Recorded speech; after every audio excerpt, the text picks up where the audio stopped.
आप सभी को नमस्कार। हमारे ग्रह में कुछ ऐसे जीव भी हैं जो कि दूसरी दुनिया से आए हुए लगते हैं। इन्हीं में से एक है ऑक्टोपस।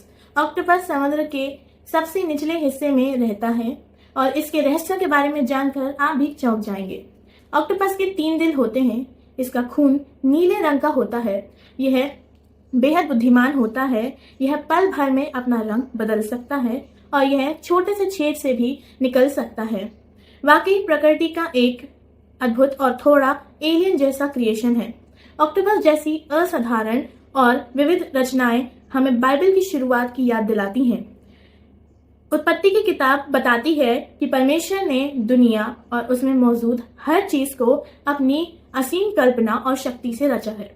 यदि हम उत्पत्ति की किताब में पहला उसका 21 पद देखें तो उसमें लिखा है, और परमेश्वर ने विशाल समुद्री जीवों और उन सब जीवित प्राणियों को बनाया जो पानी में झुंड के झुंड रहते हर प्रकार के हैं, और हर प्रकार के पंख वाले पक्षी को बनाया है। यहाँ विशाल समुद्री जीवों यानी the great creatures of the sea का जिक्र किया है, जो गहरे पानी के रहस्यों और उनमें मौजूद जीवन की अविश्वसनीय विविधता की ओर इशारा करता है। ठीक वैसे ही जैसे ऑक्टोपस अपनी विचित्रता के साथ गहरे समुद्र में रहता है। परमेश्वर की रचना में विविधता, जटिलता और सुंदरता है कि हम उसे पूरी तरह से समझ ही नहीं सकते। ऑक्टोपस की बुद्धि और अनुकूल क्षमता हमें दिखाती है कि परमेश्वर ने अपने बनाए जीवों में कितनी क्षमता रखी है।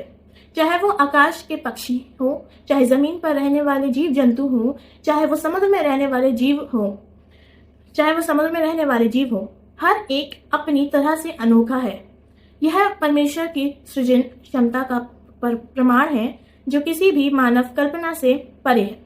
तो अगली बार किसी विचित्र या अद्भुत जानवर को देखें, चाहे वह सुंदर हो या उसकी विशेषताएं ज्यादा अच्छी हों, तो उन पर ध्यान ना दें।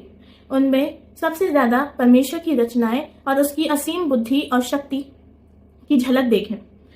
याद दिलाता है कि हम एक ऐसे अद्भुत ग्रह में रहते हैं जिसे एक महान सृष्टिकर्ता ने बनाया है, जिसकी कला को हम पूरी तरह कभी नहीं जान पाएंगे। धन्यवाद।